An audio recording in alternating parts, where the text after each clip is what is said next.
Olá, pessoal. Boa noite. Boa noite, minha colega Francesca, doutora Gabriela Reis. Obrigada pela presença de vocês. Vamos aguardar a conexão da doutora Angélica para iniciarmos a nossa live. Vocês estão me ouvindo bem?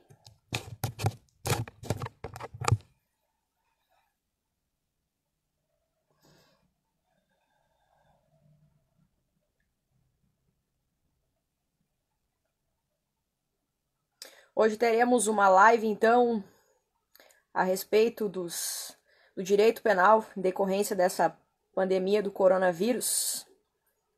Teremos a presença da doutora Angélica, advogada criminalista, especialista na área, para tratar da incidência de alguns artigos do Código Penal. Obrigada. Tudo certo, então. Vamos só aguardar a doutora Angélica.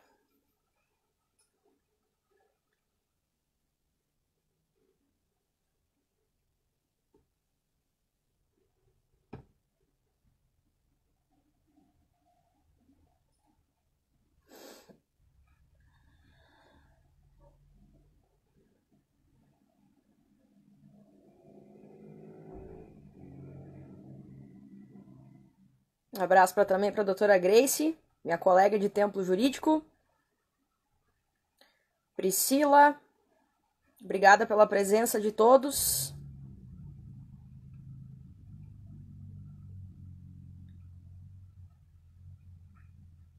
Éder também acabou de entrar, muito obrigada pela presença.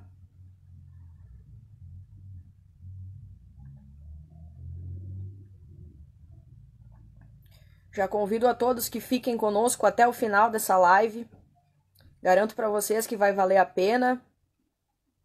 Doutora Angélica acabou de entrar, vamos aguardar a solicitação dela.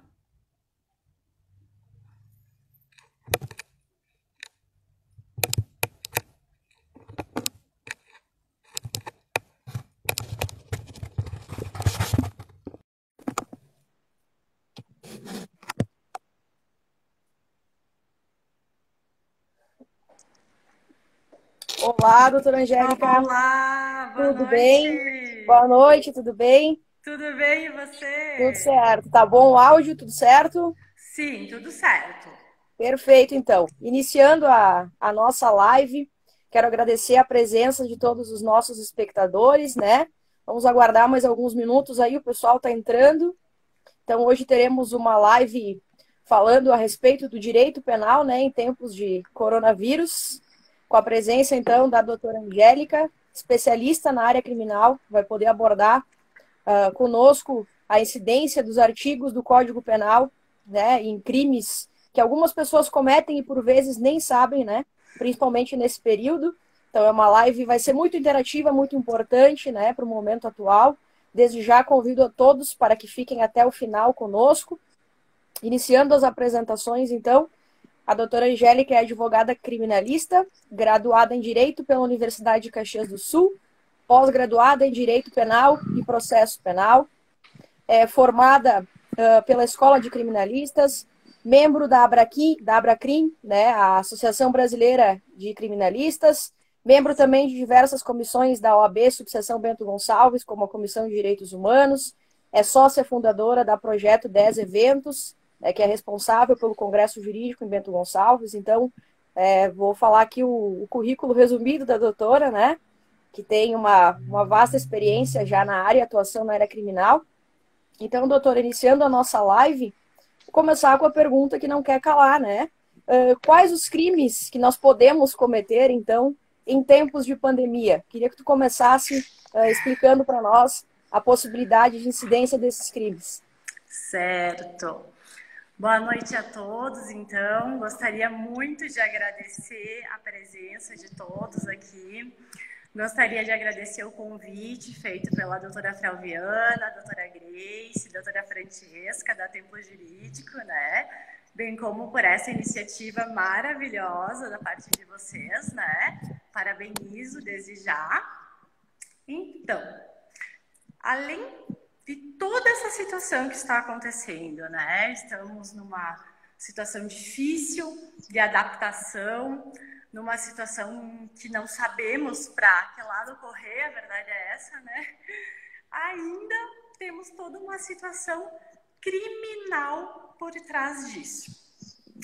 O que acontece?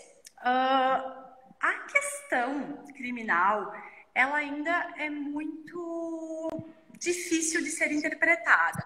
E por que isso? Porque esses crimes que estão sendo tratados agora, durante a pandemia, são crimes que na faculdade a gente acabava vendo de uma forma que passava batido, porque eram crimes que não aconteciam, crimes que eram mais, digamos assim, irrelevantes, né? Não sei se é a palavra correta, mas enfim, vamos utilizar o termo irrelevantes. Então, o que aconteceu? Estamos vendo alterações de direito do trabalho, direito contratual, diversas alterações, e todo mundo chega e me pede. Mas é verdade que o direito penal também mudou, que temos crimes novos, que estamos com novas penalidades? Na verdade, a situação ela não é essa, tá? Os crimes, eles já estão presentes no Código Penal, desde sempre. Só que o que acontece? Esses crimes que estão sendo utilizados agora, na grande maioria, eles são as chamadas normas penais em branco. O que é isso? São normas que precisam de um decreto, de uma portaria, enfim, para dizer o que é, né? Por exemplo, um crime de tráfico de drogas, certo? O que é droga? Qual substância é droga? Né? Nós precisamos de alguém que regulamente e que diga quais são os tipos de drogas existentes no Brasil, por exemplo, né?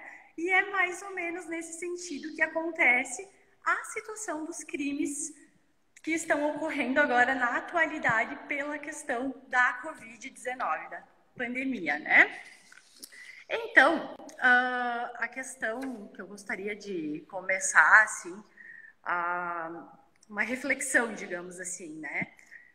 A minha opinião é que o direito penal ele deve ser sempre a última ratio, sempre, tá?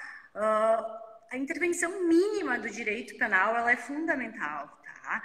Estamos todos sensibilizados, fragilizados, então punir uma pessoa, né? Às vezes por uma situação que não seja tão proposital, às vezes por desconhecimento, porque a gente não pode alegar que o desconhecimento da lei, por exemplo, né?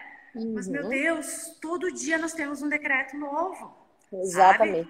Para nós, operadores do direito, tá difícil de acompanhar. Tá difícil acompanhar. Tudo muito rápido. Para pessoas leigas, né?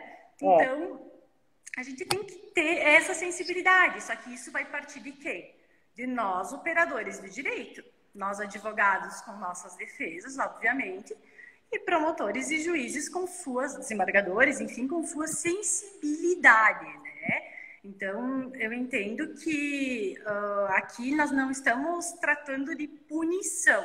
Minha opinião é que deveria haver a educação das pessoas e não a punição.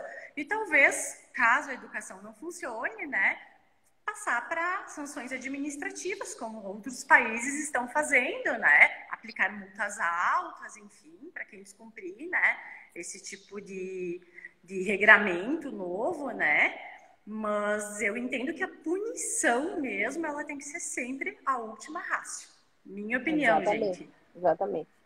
Todo mundo ali pode discordar, enfim, né?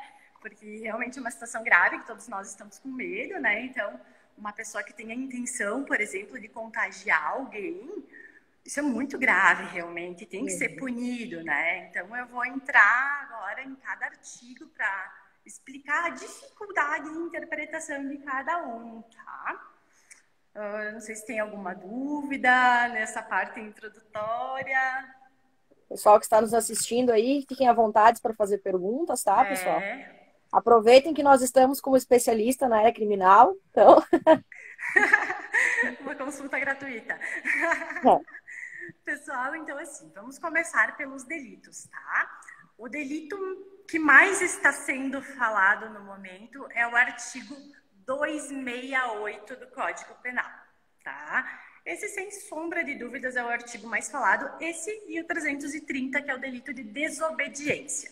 E por que eles estão sendo os mais falados?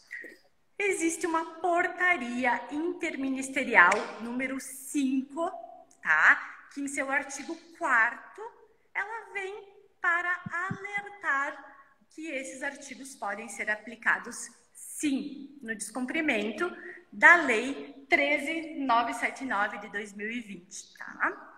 Que é essa lei que trata sobre isolamento, quarentena, exames compulsórios. Então, essa lei, ela traz muitas dúvidas, tá? Então, vamos começar pelo começo. O crime 268, tá? Do Código Penal, ele diz o seguinte: infringir determinação do poder público destinada a impedir introdução ou propagação de doença contagiosa, certo? A detenção dele é uma pena pequena, tá? De 1 mês a 1 ano. Ela pode ser aumentada se for cometida por um agente de saúde pública, tá? Esse crime, ele não necessita de contágio, tá? A pessoa não precisa estar contaminada para descumprir ele. Ah, eu estou contaminada e vou sair contaminando as pessoas. Não é isso, tá? Esse delito, por exemplo, eu sou uma organizadora de shows, tá? Eu tenho um show organizado para amanhã. Eu não vou cancelar ele, não vou cancelar.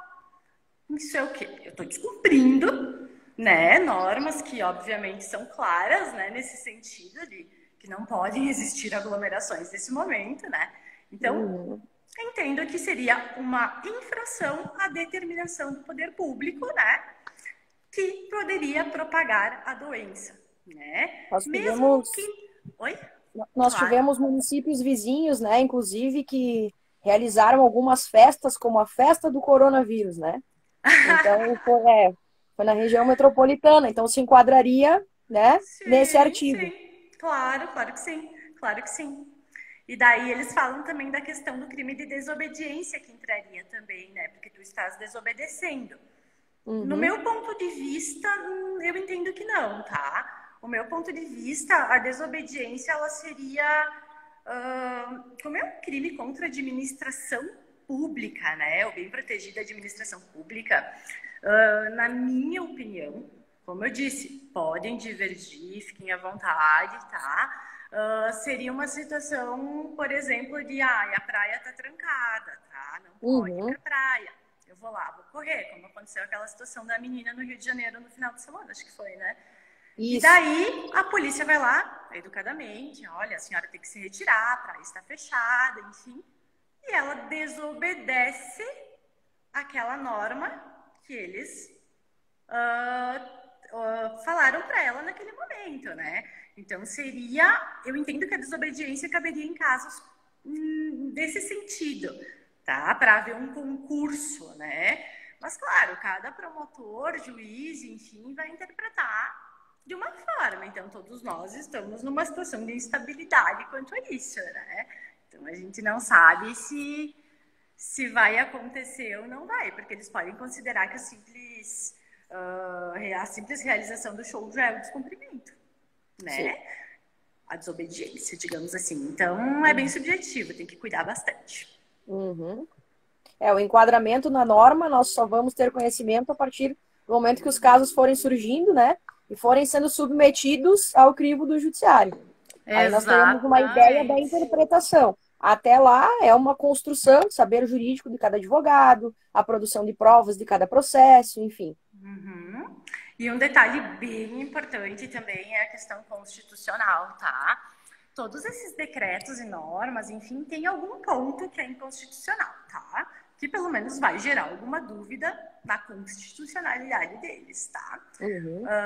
Por exemplo, essa portaria que diz que o descumprimento dos incisos da Lei 13.979 vão ensejar 268, tá? Um deles é o isolamento, né? Que o isolamento ele tem que ser comunicado por um médico, né? Eu vou me consultar, o médico diz que eu estou com sintomas, testada ou não, tá? Ele vai determinar e me isolar por 14 dias. Se eu descumprir isso, ele entende-se que eu vou responder pelo 268, tá? E também nesse artigo da Lei 13.979 diz o seguinte, que temos que nos submeter a testes laboratoriais, tratamentos médicos específicos, tá? Vacinas, exames, enfim. Então, aqui a gente já entra na questão de exames compulsórios. No início ali da pandemia, quando o pessoal ainda estava chegando de fora do país, né, nos aeroportos, muita gente teve esse problema, né, que aconteceu de, você vai ter que fazer um exame compulsório, né, você vai ter que ficar isolado, e as pessoas fugiam desse isolamento, as pessoas não queriam realizar esse exame, porque eu tenho o meu direito constitucional de não produzir provas contra mim mesma. Entra mais ou menos na situação do etilômetro, né? A questão do crime de embriaguez ao volante. Não, eu não preciso realizar o teste, porque eu tenho meu direito constitucional de não produzir provas contra mim mesmo. E aí, tem uma lei que diz que sim, que tu tem que realizar um exame compulsório, né? Então, ela é constitucional, né? Fica a interrogação. Porém, pensando num viés, né, bem subjetivo, né, o que juízes e magistrados vão pensar. O magistrado recebe essa citação, né, e ele vai pensar, a Angélica tem o direito dela, né, o direito de não produzir provas contra si mesmo, previsto na Constituição, direito individual da Angélica. Porém, a coletividade, o povo, possui o direito de saúde pública. Exatamente. Então, como é que ele vai pesar isso? O que é mais importante nesse momento? Há um conflito de direitos aí, né? Há o direito individual com o direito coletivo, que os operadores do direito aprendem essa distinção desde a época da faculdade, mas que sempre gera polêmica em cada caso específico. Sempre. Exato. Sempre gera, sempre gerou e vai continuar gerando, não adianta, Exatamente. né? Porque eu sou uma defensora da Constituição desde sempre, né? Porém, nesse caso, isso nos faz pensar, né? Eu sou obrigada a realizar um exame.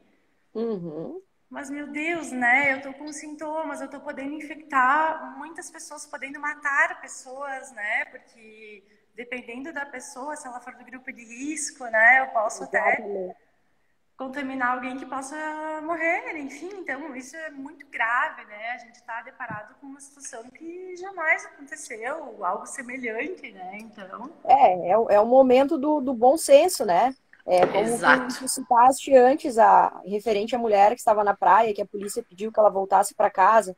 Então, ali também entra o direito constitucional de ir e vir, né? Ela deve permanecer na praia, mas ao mesmo tempo ela pode estar disseminando o vírus. Então, são questões bem delicadas que requerem bom senso, né? Tanto de quem está abordando, do poder público, quanto das pessoas também, para que colaborem com as medidas de saúde, né? Certo, com certeza. Então, eu entendo que vai haver, sim, uma mitigação de alguns princípios constitucionais, sim, tá? Em prol da coletividade. Então, tem muita gente dizendo, eu não vou cumprir porque não vai dar em nada, porque estão infringindo o meu direito constitucional, né? A gente vê até autoridades falando isso, né?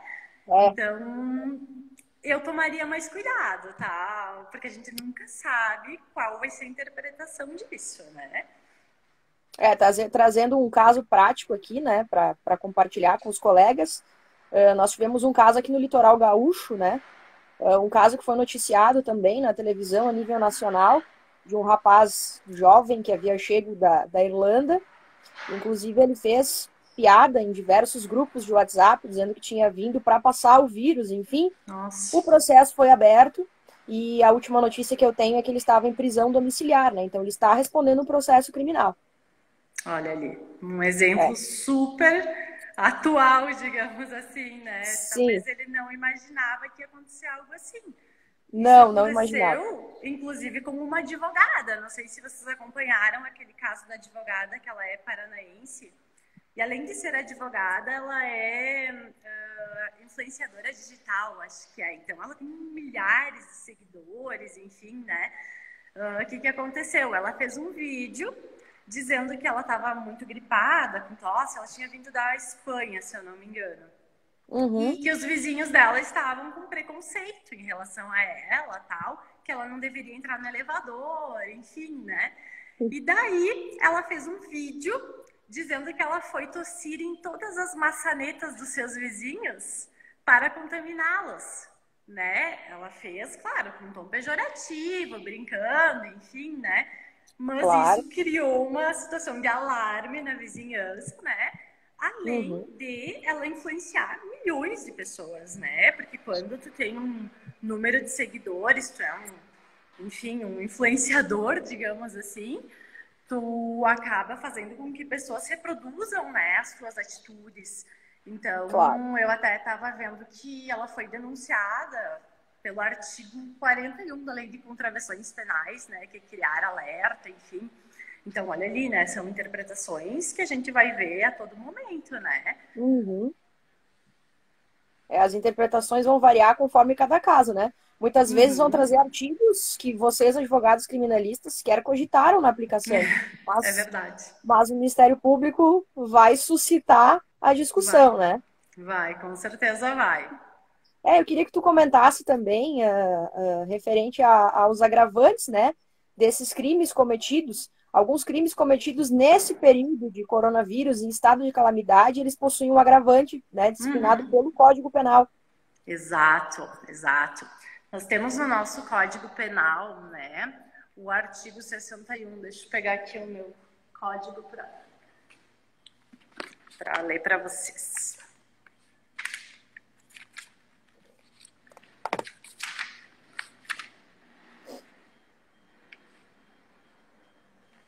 Aqui, o artigo 61, ele fala das circunstâncias agravantes de pena, tá? Então, isso é para todos os crimes, tá? São circunstâncias agravantes de qualquer crime, tá? São circunstâncias que sempre agravam a pena quando não constituem ou qualificam o crime, tá? Na letra J, nós temos a seguinte situação. Em ocasião de incêndio, naufrágio, inundação ou qualquer calamidade pública. Eis que foi decretado estado de calamidade pública no nosso país até 31 de dezembro deste ano. Exatamente. E aí vem o questionamento. Todo crime cometido até 31 de dezembro vai ter essa agravante? Pois é. Né? Mais um trabalho de interpretação. Aí que tá. Eu, Angélica, como defensora, como advogada, vou dizer que não, obviamente. Acho um absurdo. Mas... será que não vai ter algum promotor, que vai entender que sim e vai denunciar todas as pessoas que cometerem qualquer tipo de crime nesse momento com essa agravante? Provavelmente. Eu entendo que ela deve ser aplicada sim em casos específicos. Um exemplo, eu, Angélica, resolvo ir furtar a casa da Flaviana, certo? Vou me vestir de agente de saúde e chego lá com a desculpa que eu quero entrar para ver se tem algum contaminado na casa, enfim, e vou fazer um assalto na sua casa. Eu entendo que cabe agravante. Eu estou usando do estado de calamidade pública para cometer um delito. Entendo. Exatamente. Que cabe. Agora, eu, Angélica, né, numa briga de trânsito, discuto com a Flaviana, ameaço ela. O que isso tem a ver com o estado de calamidade pública do nosso país? Né? Então, eu acho que isso vai ter que ser muito bem ponderado pelos operadores do direito, né? Porque senão a gente vai acabar entrando numa situação de muita punição, né? Como eu falei, eu acho que o momento não é esse. Eu acho que nós estamos num momento de que nós temos que nos ajudar, que nós temos que ter mais solidariedade, né, com as pessoas, né, e também sensibilidade dos operadores do direito, né. É um momento, o advogado por si só, ele já requer um estudo contínuo, né, para que possa atender sempre de forma qualificada os seus clientes. Nós estamos no momento em que os decretos, as medidas provisórias, eles surgem muitas vezes 3, 4 por dia. Então, o advogado está num período também de atualização diária, constante, né? Diária. Muitas vezes a gente vai dormir com uma situação X. Aí, quando a gente acorda, o teu cliente manda mensagem e diz, olha, isso aqui, tu diz, não, a situação X. Mas não, mas espera, faz 20 minutos que teve um novo decreto que não é mais o X, agora é o Y. É verdade. Né? Então, tá tudo muito instável, verdade. né? A gente vai ter que se unir, né, para ter a melhor interpretação, construir teses, né, jurídicas sólidas em todas as áreas, principalmente na área criminal, porque envolve a liberdade das pessoas, né? E a gente sabe que ter um processo criminal, muitas pessoas dizem, ah, mas eu sou réu primário. Pois é, mas tu pode deixar de ser por um processo criminal que não teria necessidade de existir, né? Exatamente. Então, essas questões também que a população tem que pesar. Exato. Ai, porque o crime de 268 ele tem uma pena pequena, porque eu vou poder cumprir uma transação penal e tudo certo, mas, gente, não precisa, entendeu? A gente tem que tentar conscientizar a população e também operadores de direito que não é o momento de utilizar punições. Claro, se for necessário, se chegar a um ponto extremo, como esse caso que tu comentaste de Torres, que a pessoa propositalmente quer contaminar outras pessoas, óbvio, né? Nós vamos precisar de uma penalidade, de uma sanção, de algo mais firme, né? Até para dar o exemplo, digamos assim, né? Mas com certeza. Cada caso é um caso, né? Inclusive, e nós temos... Pode falar. Não, pode falar, Flávia, fica à vontade. Nós temos também os casos, né? Tu comentaste comigo também, esses dias nós estávamos conversando aí no WhatsApp, da médica que estava vendendo soro, né? O soro que curaria a Covid. O vírus. Tem também os casos de quem falsifica álcool gel para venda, né? Então, são medidas de saúde que o pessoal se apropria, se aproveita nesse momento para obter vantagem. Então, eu gostaria que tu mencionasse a respeito disso, né? Em quais artigos poderiam se enquadrar? Sim, beleza. Antes de falar desses artigos, eu só vou fazer uma introdução ao artigo 269, tá? Que é um artigo que ele entra naquela situação que nós estávamos comentando da solidariedade e da questão de sensibilidade dos julgadores, tá? O artigo 269, ele diz o seguinte: deixar o médico de denunciar à autoridade pública a doença cuja notificação é compulsória, tá? Então, nesse crime só podem incorrer médicos, tá? E é um crime por omissão, ou seja, não comunicar, tá? Nesse caso aqui, saiu o boletim epidemiológico número 4 do Ministério da Saúde, que complementa esse artigo, que também é uma norma penal em branco. Tá? E ele diz que esses crimes devem ser notificados em 24 horas. E daí eu penso, vocês estão acompanhando noticiários, né?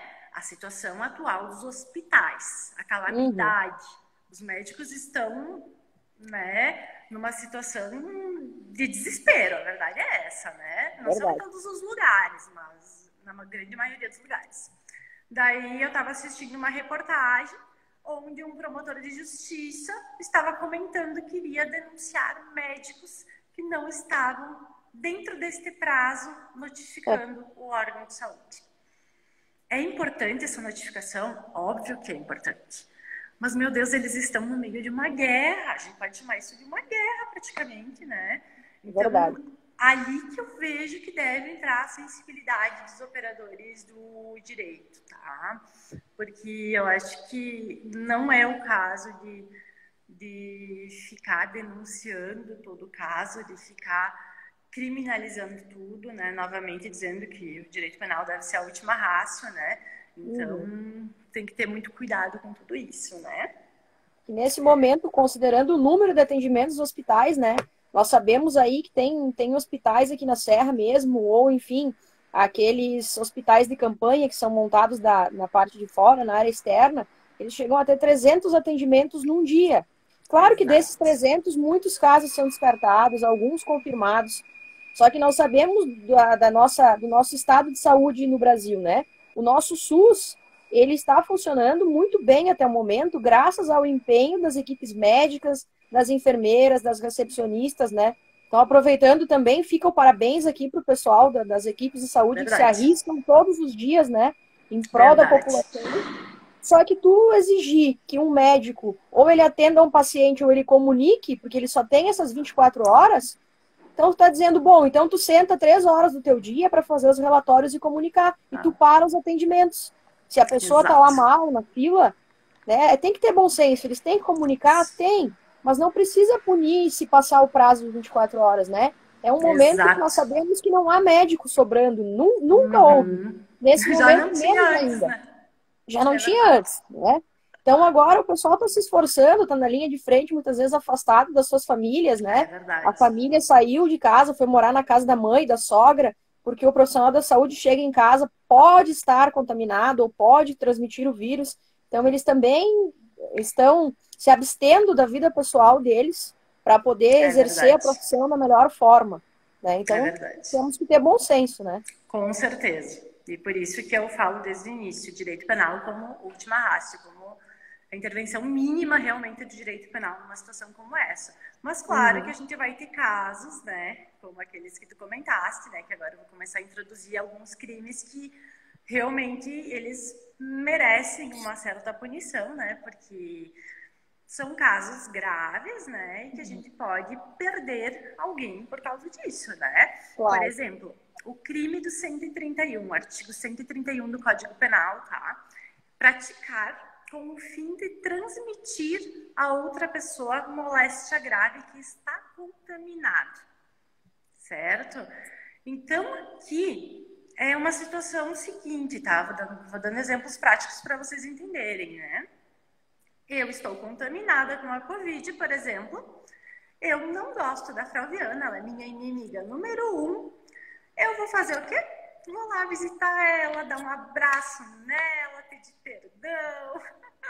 É. Entende? Então eu vou me usar dessa doença para prejudicar alguém que eu não gosto. Eu tenho a intenção de contaminar alguém. Sabe? Uhum. Aqui é um fim específico, uma finalidade específica. Tanto que a pena ela é mais alta, né? Ela vai de 1 a 4 anos nesse caso, né?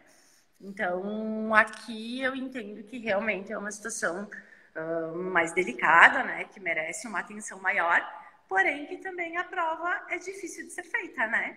Como eu vou provar, né? A Eu, má fé. polícia, eu, promotor, né? Investigação, digamos assim, que a pessoa tinha assim, intenção de propagar a doença, de contaminar essa pessoa em específico, entendeu? E esse Exatamente. crime, ele se consuma mesmo que a pessoa não seja contagiada, tá? Só Olha que pelo, interessante. só Só pelo pela risco intenção. que, exato, só pelo risco que a pessoa foi colocada, né?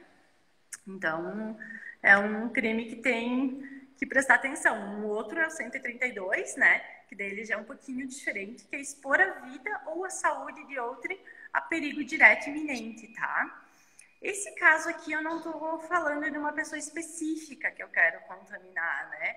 Mas é um caso que eu tenho ou o resultado confirmado da doença, ou eu tenho sintomas que eu sei que são típicos. Ah, eu tô com dor de garganta, eu tô com tosse, enfim, todos os sintomas que determinam ali, que faz parte do rol de sintomas da doença. E mesmo assim eu vou continuar trabalhando normal, no meio de 100, 200 pessoas, sabe? Colocando em risco a vida de outras pessoas. Então aqui também é algo que deve ser levado em consideração, né? Uhum. E agora chegando nos crimes de maior potencial, digamos assim, né? Que são aqueles que tu comentaste, né? Uhum. Existe o crime de epidemia, tá? Que é o crime do artigo 267. Causar epidemia mediante a propagação de germes patogênicos, tá? Reclusão de 10 a 15 anos, tá? E se resultar morte, a pena é em dobro, tá? É um crime com uma pena altíssima. Alto. Porém, aqui diz o quê? Epidemia. Nós estamos numa pandemia, né? Eu entendo que essa interpretação extensiva não pode ser feita. Mas ouvi uma palestra, inclusive, de um promotor bem conceituado, dizendo que ele entende que sim, que pode ser feita essa interpretação extensiva para a pandemia, Uhum. tá? E eu entendo que nesse caso é causar epidemia. como é que eu vou causar epidemia num lugar que já tem a epidemia? Ou pior, Exatamente. estamos em pandemia, né? É pior Então, ainda. eu entendo que não tem como aplicar esse artigo a não ser num exemplo bem hipotético. Ah, existe uma ilha que está trancada e que não tem nenhum caso e que não pode entrar. Eu dou um jeito de entrar naquela ilha para contaminar. Daí eu posso pensar em aplicar esse artigo. Minha opinião, tá? Deixando Uhum. bem claro. Como eu disse, eu assisti uma palestra de um promotor muito conceituado que ele entende que pode sim ter a interpretação extensiva e pode ser aplicado sim. Então, por isso que eu digo, nós estamos diante de uma insegurança jurídica muito grande, né? Então, aqui é uma pena super alta, de 10 a 15 anos, e se gerar morte, aplicação em dobro, né? Então, Uhum. é algo bem delicado. Bem delicado mesmo, né? Então, tem que prestar bastante atenção. Outros crimes que não tem uma pena tão alta, mas que são casos que eu acho que são bem graves, na verdade, né? São os casos de charlatanismo, tá? E curandeirismo. Que aqui pode enquadrar aquela questão que tu mencionaste da médica que estava vendendo o soro que era a cura da Covid-19. Inclusive, ela estava aplicando em grávidas, né? Mostrou ela aplicando e dizendo que aqui todas as grávidas estavam imunes, que elas não precisavam se cuidar, que não precisavam se preocupar, porque elas, tomando o soro, elas estavam imunes, né? Então, um caso bem grave, na minha opinião, né? Porque isso acaba gerando uma situação de segurança na pessoa que não existe, né? Então, Sim. é bem Ainda mais delicado. grávidas, né? Ainda mais grávidas, grupo de Exato. risco. Grupo de risco, exatamente.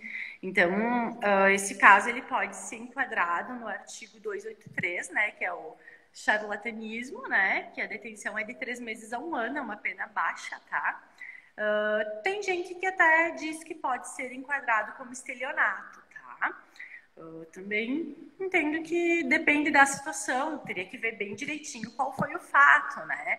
Tinha o caso também daquela igreja que estava vendendo óleo também, né? Eu Que vi. era o óleo. Até o doutor Thiago está comentando agora. O óleo, o álcool gel ungido, exatamente. Exatamente. Pela Então, bagatela de R$ 500 o tubinho. super baratinho. Exatamente. Daí ali também nós podemos entrar nesse crime, né? Temos essa questão do charlatanismo e tem também o curandeirismo, né? Que também é prescrever, ministrar, aplicar habitualmente uma substância, né? Só que daí aqui tem que cuidar porque tem que ter a habitualidade, tá? Para configurar esse delito. Então, também vai depender muito da situação. Ela tem que ser analisada bem pormenorizadamente, né? Para a gente poder dizer o que é. Até na questão de estelionato, né? Uhum. E a questão do álcool gel, né, é uma questão também bem delicada, tá? Acho que foi em São Paulo, né, que foram numa farmácia, fizeram uma fiscalização, enfim, e descobriram que o fornecedor estava pegando gel de cabelo, né, e misturando com álcool normal, né? E esse era o álcool gel 70%. Álcool gel! Né? Exatamente, super lógica, né? Caramba! Então, danado. Então, nesse caso, nós temos o artigo 273 do Código Penal, né? Que é falsificar, corromper, adulterar ou alterar produto destinado a fins terapêuticos ou medicinais, tá? Esse caso, ele pode se incluir aqui no parágrafo 1º-A. Inclui-se entre os produtos que se refere a artigos, medicamentos, matérias-primas, insumos farmacêuticos, cosméticos, enfim, né? E isso é crime hediondo, né? É crime hediondo e, inclusive, a pena é de 10 a 15 anos. Ou seja, a pena mínima desse crime, ela é o dobro da pena mínima de tráfico de drogas, gente. Então, é algo Uma bem coisa grave, simples, né? né? Uma Daí coisa alguém aparentemente simples. resolve lucrar agora na pandemia, vou fazer álcool gel falso, né? Cuidado.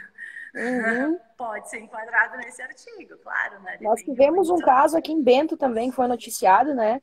Que o Procon, à época, fez a apreensão de álcool gel com procedência duvidosa. Não sei se é o caso também, né? Se aplica ao mesmo caso que misturou o álcool com gel, mas enfim, foi uma apreensão de procedência duvidosa que foi realizada ali no centro. Vi também que a Karen está nos acompanhando. A Karen era a coordenadora do Ah, Procon à sim. época, né? A Aham. Karen teve uma brilhante atuação aí no nosso órgão de proteção ao consumidor, mas também houve uma apreensão aqui em Bento Gonçalves, né? Então, muitas vezes nós achamos que esses fatos eles estão em cidades maiores, em grandes centros, e que isso não chega até nós, mas chega É, sim, né? E é chega, com importante que as certeza. pessoas confiram na hora da compra também o álcool gel, porque muitas vezes tu está no estabelecimento comercial, não está nem comprando de alguém que está passando na rua. No próprio estabelecimento, a pessoa está vendendo um álcool gel sem um rótulo com procedência, né? A empresa não tem um Exato. CNPJ, então não diz do que é constituído aquele produto no verso, nos ingredientes. Então é importante observar isso para que a gente não esteja comprando uma coisa que não vai funcionar. Exatamente, é aquilo que eu falei antes, tu acaba ficando com uma sensação de segurança que não existe.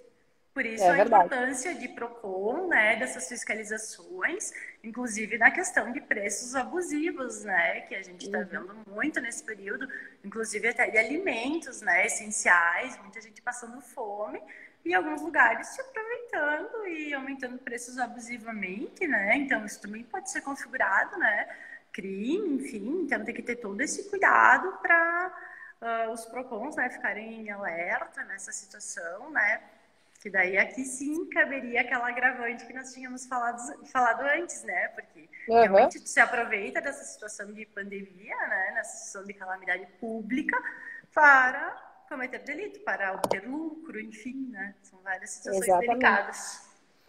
Agora, pegando o gancho de uma pergunta que fizeram aqui, né, referente ao andamento dos processos judiciais criminais, né? A suspensão dos prazos em âmbito nacional, se isso atrapalha o andamento dos processos. E junto a Exato. isso, eu já trago o gancho das fake news, né? Sim. Atrelada ao andamento dos processos é a questão das prisões, né? A conversão dos regimes das prisões, o regime aberto, o semiaberto, as solturas, prisões domiciliares. Então, muitas fake news têm sido dissipadas nas redes sociais que causam certa indignação na população, porque eles dizem, mas eles estão soltando todos, né? Então, eu gostaria que tu explicasse, né, tecnicamente sobre isso, para que até o pessoal que esteja nos assistindo, que também não é da área criminalista, possa entender o que realmente está acontecendo nesse momento. Certo. Primeiramente, né, a questão dos prazos, nós estamos com os fóruns fechados, né, desde 19 de março, salvo engano, né, até dia 30 agora de abril, né, o prazo previsto, né, então, a princípio, o retorno seria dia 4 de maio, mas verifiquei que já houve uma extensão nesse prazo para dia 15, né, o CNJ alterou os prazos, enfim, né, Uhum. porém, a questão dos processos, eu não estou vendo, assim, uma paralisação, não, tá?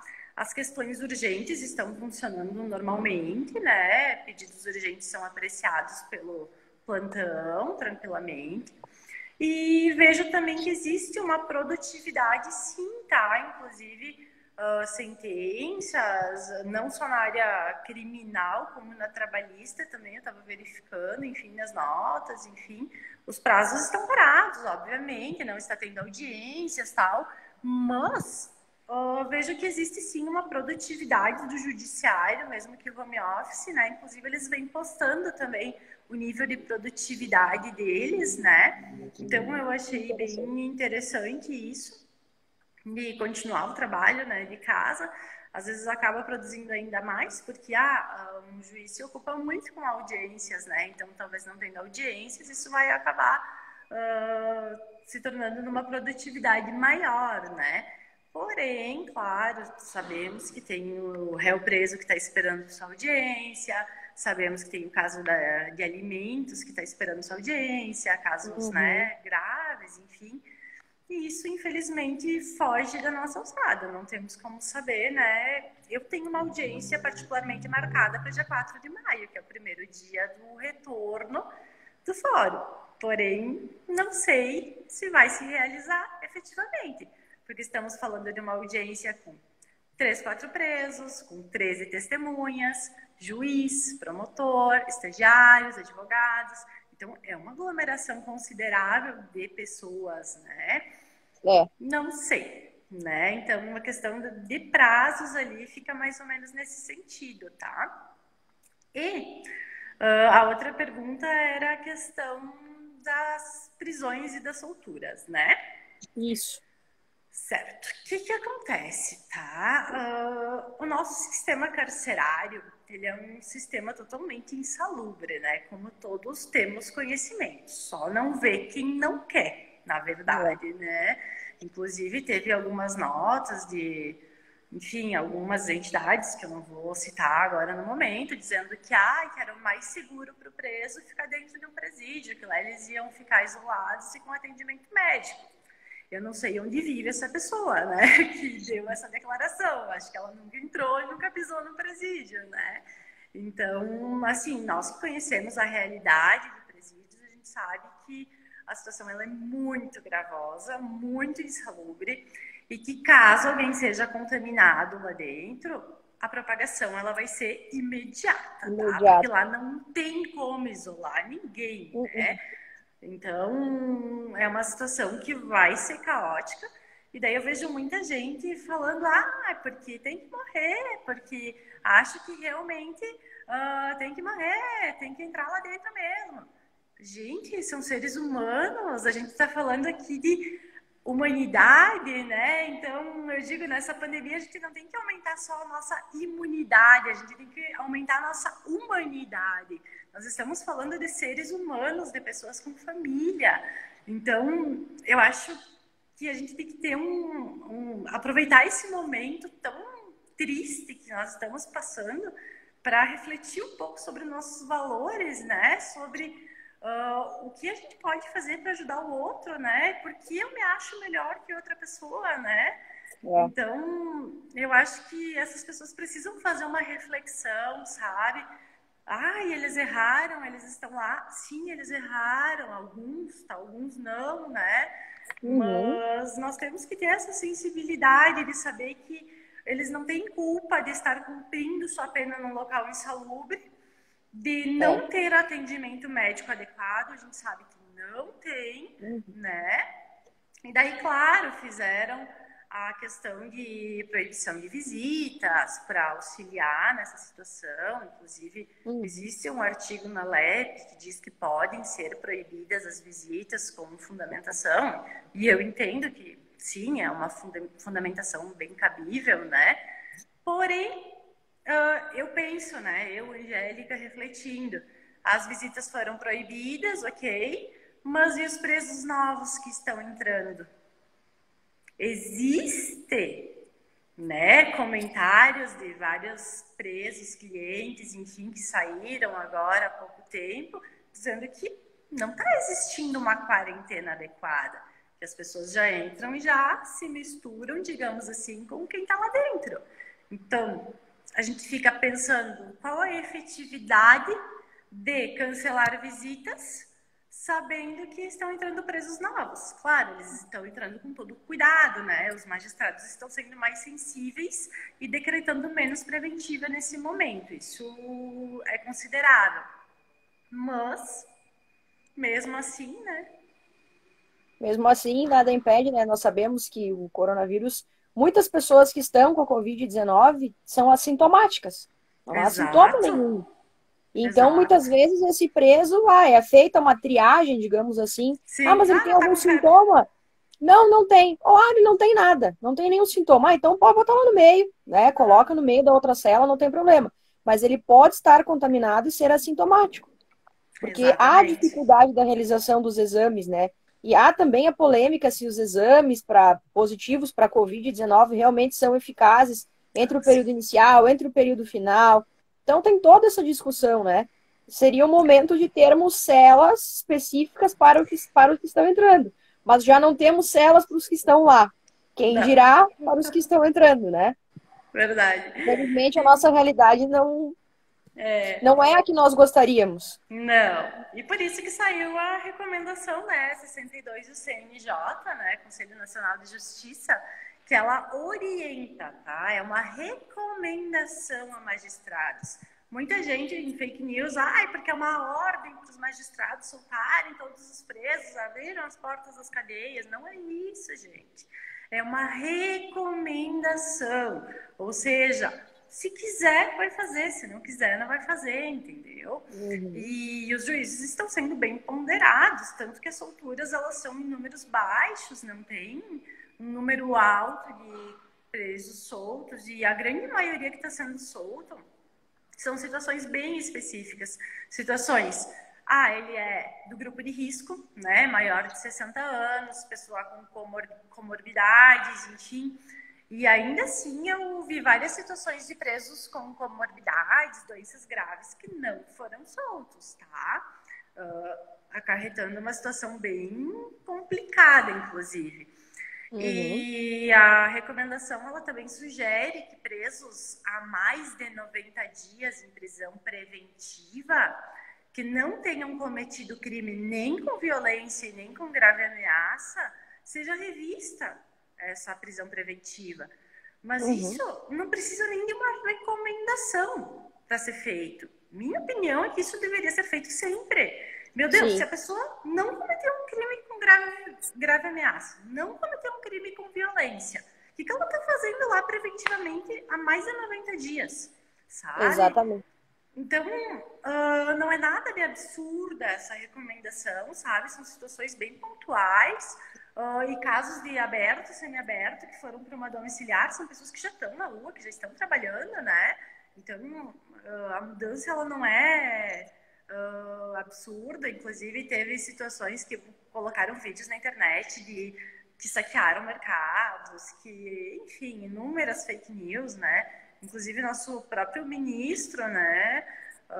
Ele acabou falando sobre Nações da Justiça, ele acabou utilizando um caso de São Leopoldo, dizendo que era uma pessoa que tinha sido solta por Covid, daí foi encontrada com fuzis, não sei o quê. Enfim, não era verdade, né? Então, uma coisa que nós temos que ter muito cuidado é não divulgar essas notícias falsas, é prestar muita atenção na fonte, porque isso pode criar um alarme, um desespero na população num momento que ninguém está precisando disso, né? Nós já estamos num momento tão triste para todo mundo, né? Que a gente está tendo que se isolar, a gente não está podendo ter afeto, ter carinho, ficar com as pessoas que a gente gosta.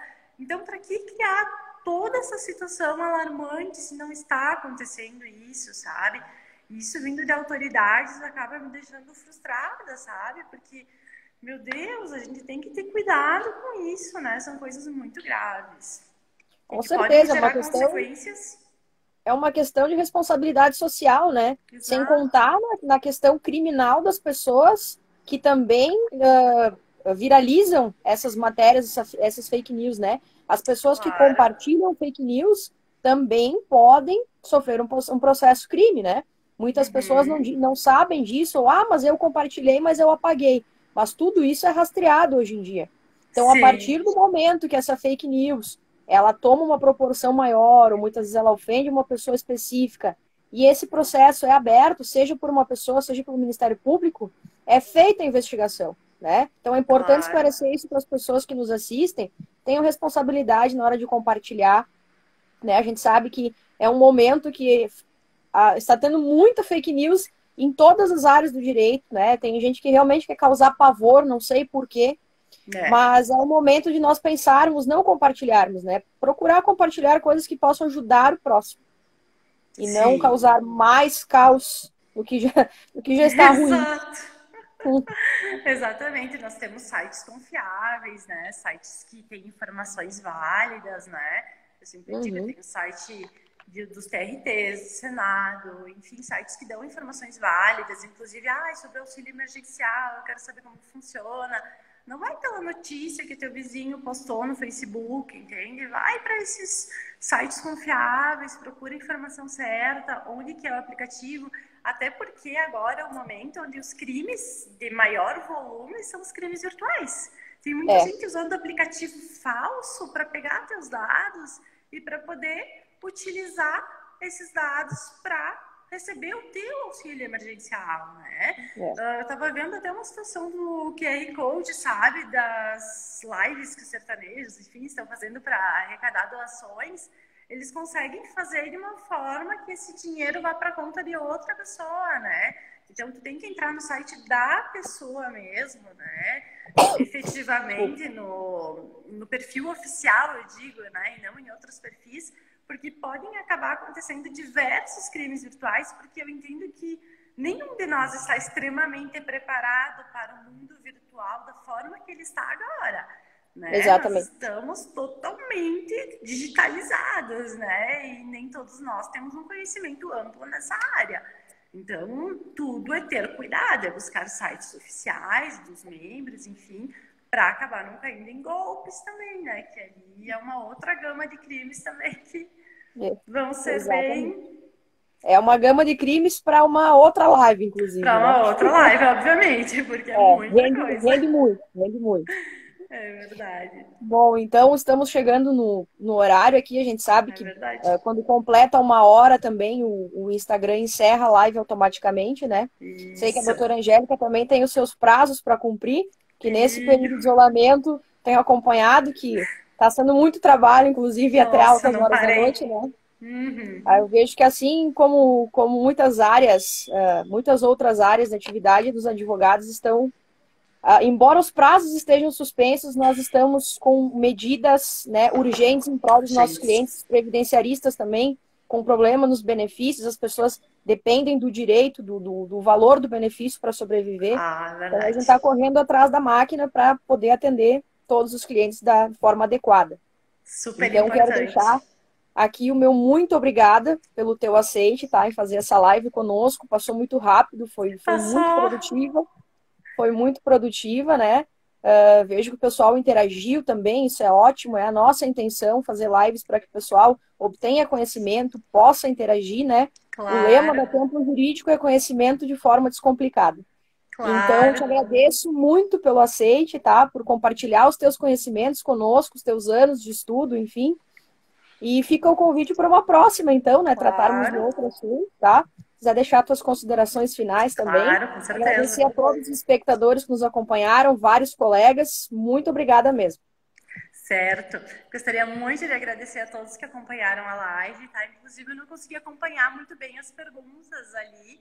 Então, se alguém tiver alguma dúvida, pode me mandar no meu Instagram, Angélica Zapaz. Fiquem à vontade, vou responder todos os questionamentos, tá? Porque realmente aqui é muito rápido, a gente está conversando e acaba não conseguindo prestar atenção nas perguntas. Então, se eu deixei de responder alguma coisa, por favor, fiquem bem à vontade em mandar no meu Instagram, tá? Vou ter o maior prazer de responder. Agradeço muito aos colegas Flaviana, Grace, Francesca, da Templo Jurídico, tá? Pela oportunidade. Fiquei muito feliz com o convite, com a confiança, tá? E uma bela iniciativa que tiveram, né? Nesse período que todo mundo está buscando conhecimento e informações realmente de confiança, né? Então, acho muito válido tudo isso. Fico muito feliz em poder ter participado e espero ter agregado um pouquinho de conhecimento, um pouquinho de notícias, enfim, sobre o que está acontecendo na atualidade. E qualquer dúvida, eu me coloco à inteira disposição de todos vocês. Muito obrigada. Com certeza. Muito obrigada, doutora Angélica. Obrigada a todos e uma boa noite e até a próxima. Tchau, Uma tchau. boa noite.